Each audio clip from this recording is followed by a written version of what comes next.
What's up, guys? ACCardShark back again. Yeah, what's up? Kaler 1-2.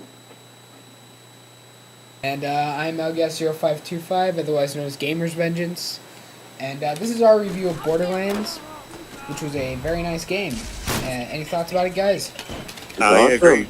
Yeah, great co-op game. A lot of fun playing with your friends. Yeah. Yeah, so what are the positives and negatives about it, would you say? Great weapon, like, pickups, like, infinite weapons, pretty much. Yeah, exactly. And it's a shooter with some RPG elements, which is always cool to mix the two together like that. Definitely a big positive to mix the two genres. Yeah, I would have to agree with that. But any complaints about the game? Because I know I have one. Yeah, I actually don't like playing it on single player. I don't find it to be as much fun as playing with a buddy or a couple people. I just find it to be definitely a multiplayer experience. Yeah. Yeah. It's not a game I'd pick up for single player. Yeah, it's definitely difficult if you like play the second playthrough with just alone. It's very difficult. I recommend getting a friend to help you with that.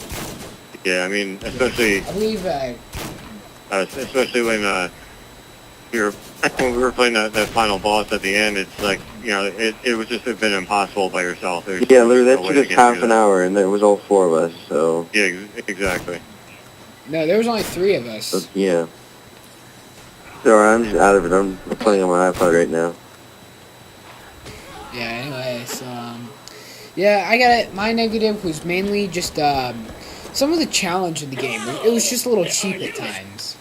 Like, towards the end, you get a lot of experience off those guard things, or angel things, whatever you call them. But they're just really cheap enemies, because they can take you down way too fast.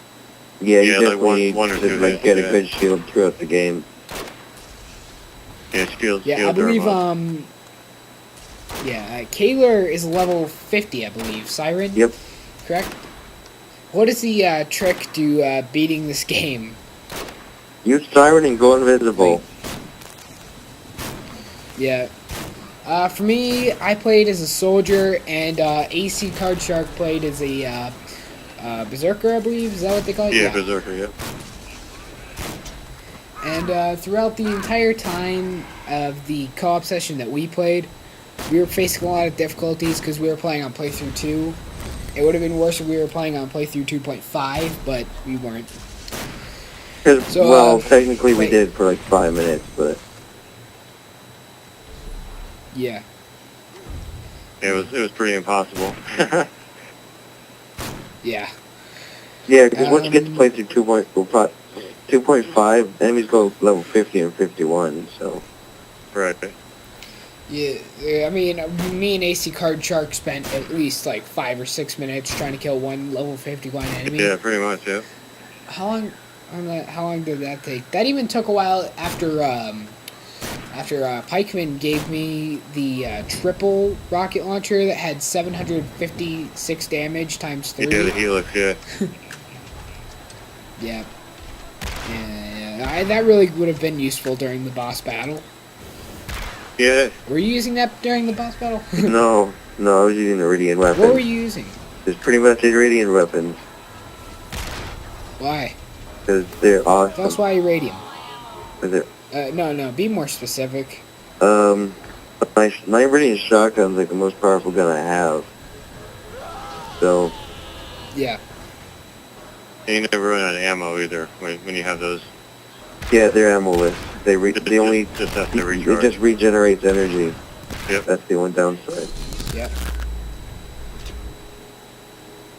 Yeah, and I'm trying to think of another. I'm trying to think of a lot of positives to put in this review and a lot of negatives.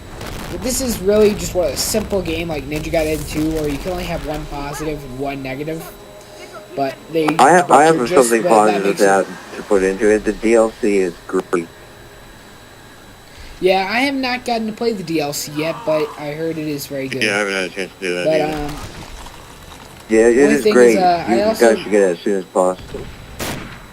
Then you can help me. Yeah, one thing Oh yeah, I got a negative. It's a very small negative. This is probably a very small nitpick, but the vehicles were very bad. I thought they were horrible. The driving is bad, and your car can be taken down very fast. Yeah. But according to Kaler, the DLC is very good. I mean, the new car that's in the newest edition of DLC is very well done. Yeah, I have to agree on the driving. Whenever I was playing with Pixel Sandwich, I would actually, I would always play as the gunner because I would be running into walls and just not making the spaces you gotta drive through and stuff. So I would let him drive. Yeah. I was better at gunning.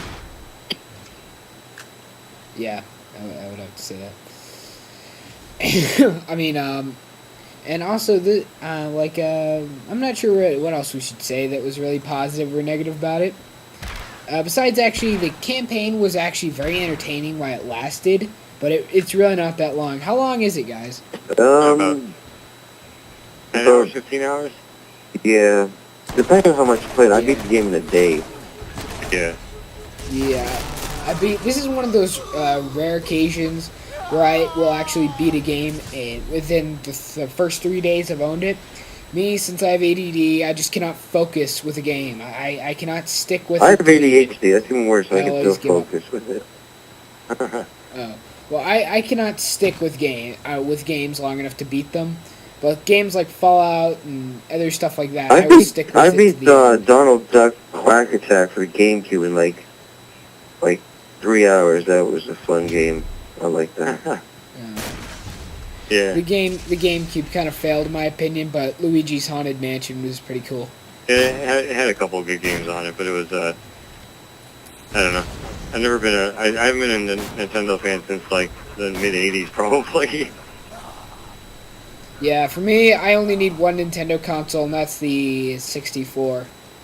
Yeah. You know? As long as I have my 8-bit, I'm good. Honestly, for Nintendo's, for all their systems, I'm good with it. If I only had to pick one system to actually hang on to, it would be that one. But it's not so much the gameplay as it is just the fact that I grew up on it. So it's more nostalgic, I guess, for me. For me, the nostalgic game console would be the PS2. That was the very first video game console I ever owned. Right. And I got it when I was 5, and the first game I played was Lord of the Rings, Fellowship of the Ring. Not the best game to start out with, but it wasn't a bad game. It wasn't too bad.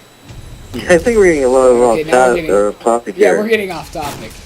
Yeah, we are. Okay, so back to Borderlands. I think we should be getting to our scores very soon, but first, one last thing. This video will probably be up on a few different channels. Probably just ACCardShark's for now, and mine, since I created this video. But I'll be sure to make sure it's on ACCardShark's hopefully. But let's get into the scores, guys. What would you give it, ACCardShark?